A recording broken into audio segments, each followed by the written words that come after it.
नमस्कार, मैं हूं रुचि शर्मा। वेब3 की तमाम बड़ी खबरें लेकर हाजिर हैं हम। डिजिटल फाइनेंशियल इंस्ट्रूमेंट्स के उपयोग को बढ़ावा देने के लिए टोक्यो मेट्रोपॉलिटन गवर्नमेंट ने ब्लॉकचेन तकनीक का उपयोग करके सिक्योरिटीज जारी करने वाले बिजनेसेस के लिए अपने सब्सिडी प्रोग्राम को अपडेट किया है।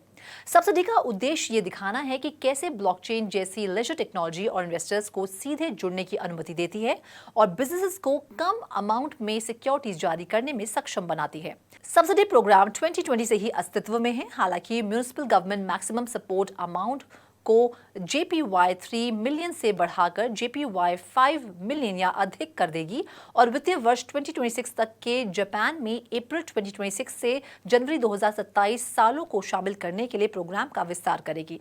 सब्सिडी प्लेटफॉर्म उपयोग टैलेंट को हायर करने और सिस्टम के निर्माण से संबंधित खर्चों को कवर करती है। एप्लीकेशन के समय डिजिटल सिक्योरिटीज प्रोजेक्ट पहले से मौजूद नहीं होने चाहिए क्योंकि अनुदान का उद्देश्य डेवलपमेंट और सेटअप कॉस्ट में मदद करना है। बढ़ते हैं अगली खबर की ओर। क्रिप्टो एक्सचेंज बाइनेंस ने अपने इंस्क्रिप्शन मार्केटप्लेस के माध्यम से बिटकॉइन ERC20 एटॉमिकल एसेट्स को अपने नेटिव वेब3 वॉलेट में एकीकृत किया है। बाइनेंस ने 2 मई को लिखा, ERC20 एक टोकन स्टैंडर्ड है जो बिटकॉइन ब्लॉकचेन पर रखे और ट्रांसफर किए जा सकने वाले फंजिबल टोकन्स बनाना संभव बनाता है। इस नए इंटीग्रेशन का जश्न मनाने के लिए हम 2 जून 2024 तक ERC20 टोकन्स पर 0 फी ट्रेडिंग की पेशकश कर रहे हैं।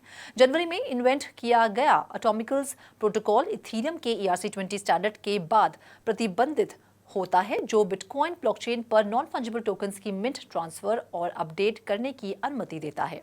बाकी अहम खबरों के लिए करते हैं विशाखा का रुख।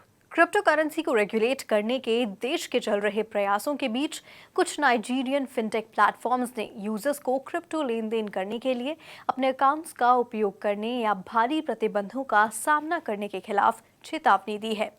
नाइजीरियन फिनटेक फर्म्स मॉनीपॉइंट, पामपे और पागा ने कस्टमर्स को सूचित किया है कि अगर वे उनके साथ क्रिप्टो ट्रांजैक्शंस की सुविधा देते हैं तो उनके अकाउंट्स ब्लॉक कर दिए जाएंगे। ये सेंट्रल बैंक ऑफ नाइजीरिया द्वारा मनी पॉइंट सहित कुछ नए बैंकों को नए कस्टमर्स को शामिल करना बंद करने का आदेश देने के बाद आया है।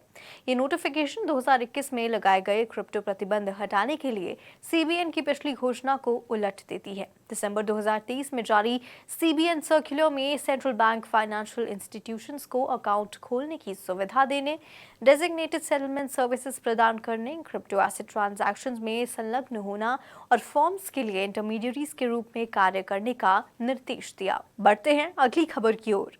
Blockchain industry coordinating committee of Nigeria (JMA) को सिक्योरिटीज एक्सचेंज कमीशन के नए महानिदेशक और नाइजीरिया में लोकल और इंटरनेशनल क्रिप्टो एक्सचेंजेस के बीच देश की क्रिप्टो स्थिति पर चर्चा करने और आम सहमति बनाने के लिए एक राउंड टेबल सम्मेलन बुला रही है। बिटकॉइन के अध्यक्ष लकी ओवेकवे ने कॉइन टेलीग्राफ के साथ एक कॉल पर बताया कि मीटिंग सभी digital assets exchange operators, wallet providers, अन्य वर्चुअल एसेट सर्विस प्रोवाइडर्स और रेलेवेंट इंडस्ट्री एसोसिएशंस और बॉडीज के लिए प्रासंगिक मुद्दों को संबोधित करने और नाइजीरिया में क्रिप्टो नियमों के लिए प्रोग्रेसिव कोर्स बनाने के लिए खुली है।